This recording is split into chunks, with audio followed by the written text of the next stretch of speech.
السلام عليكم ورحمة الله تعالى وبركاته. إن الحمد لله والصلاة والسلام على من لا نبي بعده.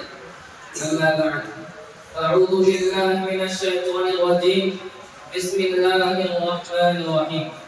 يا أيها الذين آمنوا لا تتخذوا اليهود والنصارى أولياء بعضهم أولياء بعض وما يتولهم منكم فإنه منهم إن الله لا يهدي القوم الظالمين.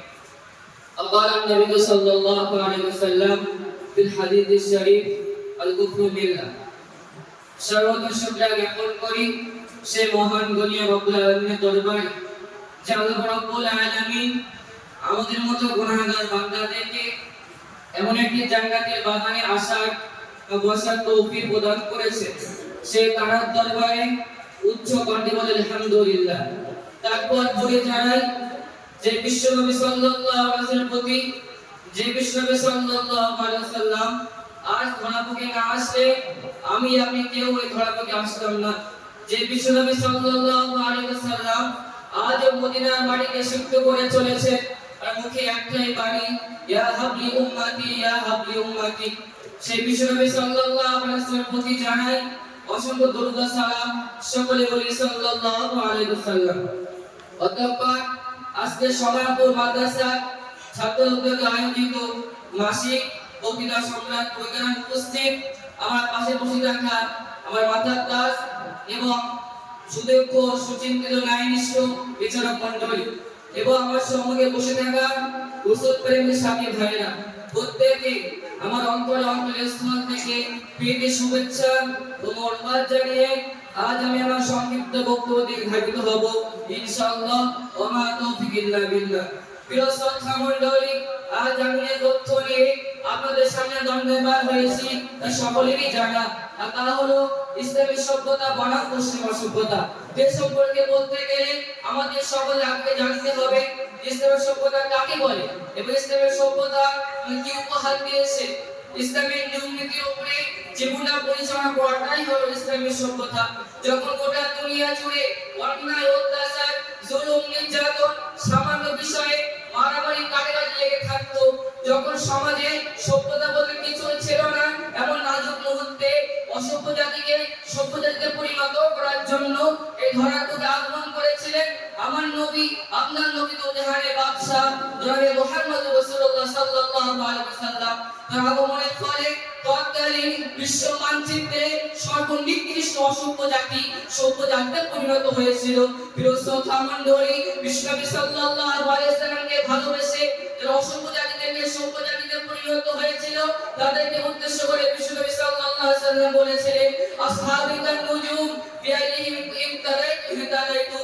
বিশ্বনবী সাল্লাল্লাহু আলাইহি ওয়াসাল্লাম অক্লান্ত পরিশ্রম, অক্লান্ত প্রচেষ্টার মাধ্যমে ওই উর্বর আরব সমাজকে অসভ্য জাতি থেকে সভ্য জাতিতে পরিণত করেছিলেন। বিশ্বনবী সাল্লাল্লাহু আলাইহি ওয়াসাল্লাম মানুষের মধ্যে ভ্রাতৃত্ব প্রতিষ্ঠিত করার জন্য তিনি ঘোষণা করেছিলেন, মুবিফানুকুম জাআলাহুমুল্লাহু তাহতা আইদিকুম ওয়াতিউহুম মিম্মা তাকুলুন ওয়ালবিসুহুম মিম্মা তালবাসুন। বিশ্বনবী সাল্লাল্লাহু আলাইহি ওয়াসাল্লাম সাদা কালো বর্ণ দূর করে তিনি ঘোষণা করেন, ওয়ালা আহওয়ার আলা আসওয়াদা ওয়ালা আসওয়াদা আলা আহওয়া ইল্লা বিত্তাকওয়া।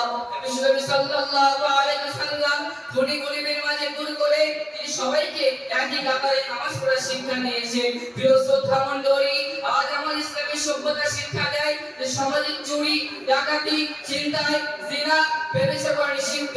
কিন্তু হায় রে আফসোস, বিবেকবান ছাত্ররা আমার আজকে সমাজের দিকে থেকে দেখা যায় এই ঘটনা আজ প্রায় ঘটে চলেছে। এটা এমন নির্দিষ্ট ঘটনা যাতে আজ আমাদের গা শিউরে ওঠে। এটা এমন একটি ঘটনা যে ঘটনা আজ ওই চারিদিকে ঘটনাকে হাল মেরে দিয়েছে। কিন্তু ইসলামী সভ্যতা আমাদের শিক্ষা দেয় না। তবে যারা পশ্চিমা সভ্যতা অনুসারী তারা এমনই জঘন্যতম কাজ করে আজকে সমাজকে পরিশুদ্ধ করে তুলছে এবং যারা ইসলামী সভ্যতা অনুসারী তারা কখনোই এমন কাজ করতে পারে না। প্রিয় শ্রোতা মণ্ডলী, আজ যদি আমরা একটু ইসলাম পশ্চিমা সভ্যতার দিকে খেয়াল করি তাহলে আমরা দেখতে পাবো যে আজ পশ্চিমা সভ্যতা আধুনিকতার নামে আজ সমাজের যুবক যুবতীদের মাঝে মগজ তোলাই করছে, তাদের মনে বেতা জালে ফাঁসিয়ে দিয়ে তাদেরকে জাহান্নামের দিকে ঠেলে দিচ্ছে। আজ পশ্চিমা সভ্যতা সিদ্ধ ছোঁয়ায় আমাদের আমাদের মন আমাদের মস্তিষ্ককে মগজ করে তুলছে। ফলে আমরা নামে মাত্র মুসলমান, কিন্তু হায় আফসোস আমরা পাকা ইহুদি খ্রিস্টান। সুতরাং আমি পরিশেষে তোমাদের একটাই কথা বলতে চাই, যদি আমরা ইসলামে আলো পেতে চাই তাহলে আমাদের সর্বপ্রথম ইসলামের সভ্যতাকে মনের প্রাণে গ্রহণ করতে হবে। অন্যথায় যদি আমরা পশ্চিমা সভ্যতা গ্রহণ করি তাহলে আমরা কখনোই ইসলাম আলো পেতে পারবো না। আল্লাহ রাব্বুল আলামিন আমাদের যা বলে নিলেন, আপনাদের যা শ্রবণ করে নিলেন, সর্বপ্রথম আমার এবং আপনাকে সকলকে যেন বেশি বেশি আমল করার তৌফিক প্রদান করে। এই বলে আজ আমার সংক্ষিপ্ত বক্তব্য এখানে করছি। আলহামদুলিল্লাহি রাব্বিল আলামিন। আসসালামু আলাইকুম ওয়া রাহমাতুল্লাহ।